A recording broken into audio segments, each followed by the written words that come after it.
السلام عليكم ورحمة الله وبركاته. أبنائي وبنات طلاب وطالبات المرحلة الإعدادية، الصف الأول والثاني والثالث الإعدادي، أهلا بكم. النهاردة جبنا لكم أبسط شرح لزمن المضارع البسيط، لأن المضارع البسيط موجود في الصف الأول الإعدادي والصف الثاني الإعدادي والصف الثالث الإعدادي، فإحنا شرحناه بطريقة إن شاء الله تتناسب مع جميع المراحل. عايزك تركز معايا كده، إن شاء الله هتطلع من الفيديو بتاع النهاردة فاهم الزمن ده وتعرف تتعامل معاه كويس جدا. اسم الزمن المضارع البسيط بالانجلش the present simple tense. قبل ما ادخل على الزمن عايز افكرك الاول بتصريفات الافعال. طبعا احنا متفقين ان اي فعل في اللغه الانجليزيه له 3 تصريفات، فانت مثلا عندك الفعل جو، التصريف الثاني منه went، والتصريف الثالث منه gone. جو ده بنسميه في الانجليش present، وwent past، وgone past participle.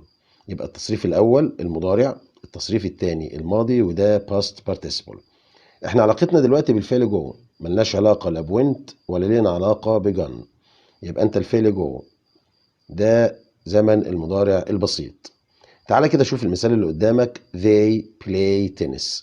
عندك الفعل play اهوت في التصريف الاول، فكده جملتنا في زمن المضارع البسيط.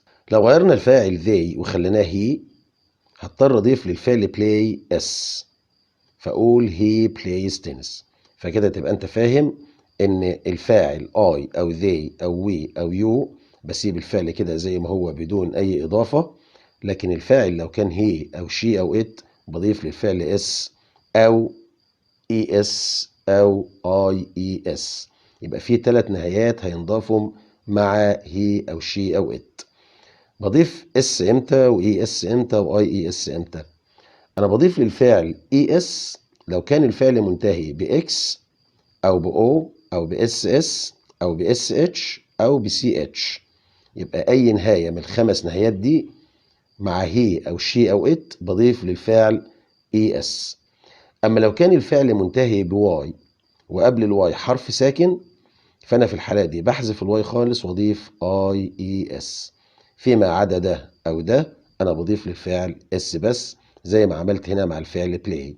طبعا الفعل بلاي منتهي بحرف الواي وقبل حرف الواي حرف الاي، وحرف الاي حرف متحرك، فكده الواي مش هتقلب وهتنضاف اس بس. المثال اللي قدامك they go to school. طبعا الفعل جو هنا مع they مش هضيف له اي اضافات، لكن لو شلت they وحطيت هي او شي او ات او اي اسم مفرد كده هضيف للفعل ده es. ليه؟ لان اخر حرف فيه او، وحرف الاو من ال5 نهايات دولت، فكده انا هضيف له es فتبقى he goes to school. تعال نشوف مثال كده على الفعل اللي منتهي بواي وقبله حرف ساكن. فكده عندي الفعل study، they study English. فعندي الفعل study منتهي بحرف الواي وقبل حرف الواي حرف الدي، وحرف الدي حرف ساكن. فانا لو غيرت الفاعل they لهي هقلب كده الواي لاي واضيف اس فتبقى he studies English. كده احنا قلنا كل ما يخص تكوين زمن المضارع البسيط. تعالوا ندخل على نفي الزمن. نفي المضارع البسيط.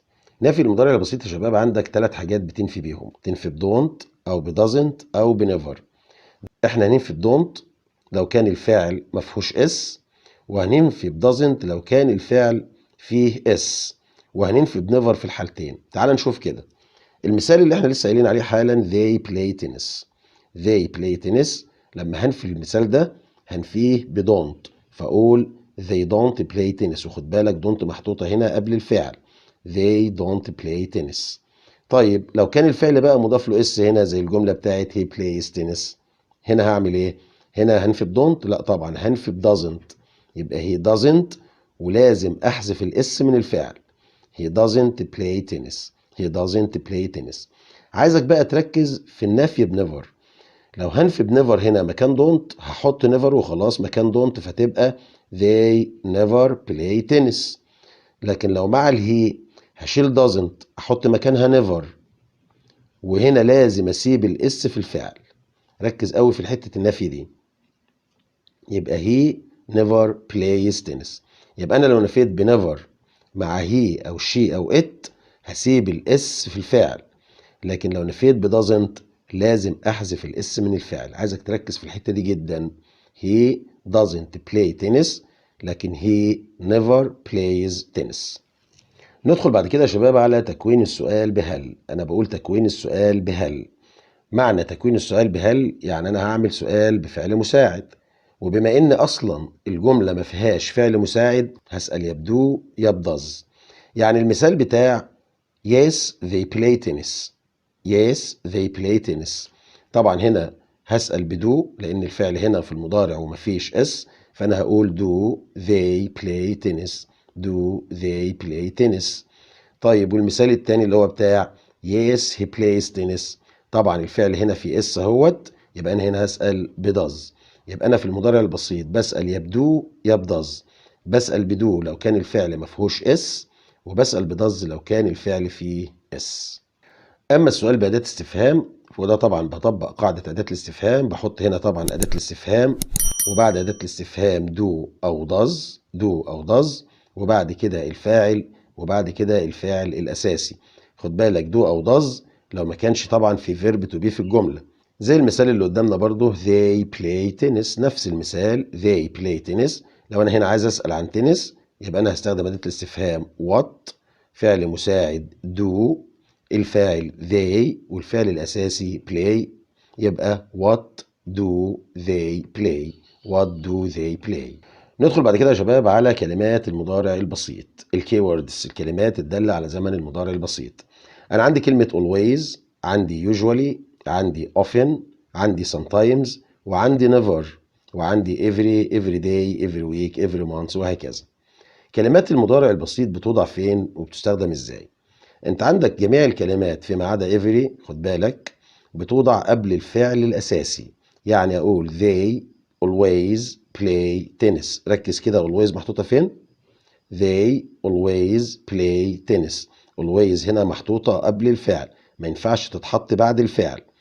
لكن لو كان الفعل verb to be زي الجملة بتاعت he is late مثلا، لو أنا عايز أحط هنا always يا ترى هتتحط زي المثال اللي فوق ده؟ لأ. كلمات المضارع البسيط بتوضع بعد verb to be. ركز قوي، كلمات المضارع البسيط بتوضع قبل الفعل الأساسي لو كان مش verb to be، لكن لو كان verb to be موجود كلمات المضارع البسيط بتوضع بعد verb to be. المثال ده مهم جدا. أقول they always play tennis. he is always late. أما بالنسبة ل every، كلمة every بتوضع يا إما في أول الجملة، ولو حطيتها في أول الجملة بحط بعدها قامة، أو بتوضع في آخر الجملة وساعتها مش هحط قبلها قامة. يعني أنا أقول every week he visits his uncle، أو he visits his uncle every week. يبقى يا ببدأ بيها الكلام يا بنهي بيها الكلام، لكن ما بتوضعش في النص. لازم كمان تبقى عارف استخدامات زمن المضارع البسيط. المضارع البسيط يا شباب ليه 3 استخدامات. الاستخدام الأول facts. facts يعني حقائق، يعني أنا بستخدم المضارع البسيط للتعبير عن الحقائق، زي الجملة بتاعت the sun rises in the east. the sun rises in the east يعني الشمس بتشرق من الشرق، دي حقيقة، فالجملة دي لازم تضع في زمن المضارع البسيط. وطبعا الفعل اللي عندي هنا مفرد اللي هي الصن، فأنا ضفت للفعل رايز اس.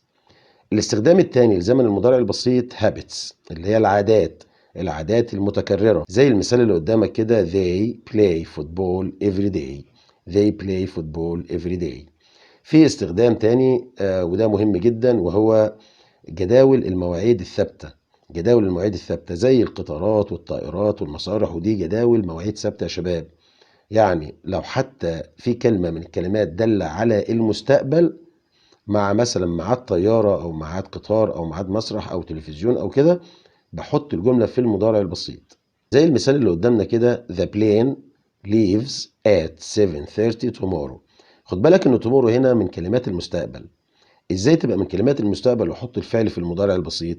طبعا لأن احنا اتفقنا إن جداول المواعيد الثابتة زي القطارات والطيارات والمسارح وهكذا بتوضع في المضارع البسيط. فأقول the plane leaves at 7:30 tomorrow. عندنا بعض الجمل عايزين نتدرب عليها كده ونشوف هنعرف نحلها ولا لا. ان شاء الله هتعرفوا تحلوها قبل انا ما احلها كمان. جمل تصحيح طبعا. الجملة الأولى منى usually speak English. طبعا speak هنا يا شباب هتكون ايه؟ حد وصل؟ هتكون speaks. الفعل هنا طبعا مضاف له اس، لأن الفاعل اللي قدام هنا منى she، والفاعل هنا طبعا لازم يضاف للفعل معاه اس او اي اس او اي اس زي ما احنا قلنا قبل كده. المثال التاني they always are late. فاكرين تصحيح الجملة ايه؟ طبعا مش هتبقى always are، لا هتبقى are always. are always ليه؟ لأن احنا قلنا verb to be بيوضع الأول وبعد كده كلمات المضارع البسيط. المثال الثالث أحمد never play tennis. طبعا أحمد never play tennis، play هنا هتبقى plays، لأن احنا قلنا لما بننفي never بسيب الاس للفعل. المثال الرابع do he like English. طبعا مع هي يا شباب ما ينفعش أسأل بدو، احنا بنسأل ب does. وبكده يا شباب نكون وصلنا لنهاية حلقة النهاردة. أتمنى من الله إن انتوا تكونوا اتدربتم وفهمتم زمن المضارع البسيط. لو قابلتكم أي مشاكل سيبوها لي في التعليقات اللي تحت الفيديو وأنا هرد عليكم إن شاء الله. ما تنسوش لو عجبكم الفيديو تعملوا شير ولايك. لو ما كنتش اشتركت في القناة يا ريت تشترك وتفعل زر الجرس عشان يوصلك الفيديوهات الجديدة. أشوفكم على خير الحلقة اللي جاية في فيديو جديد. جود باي.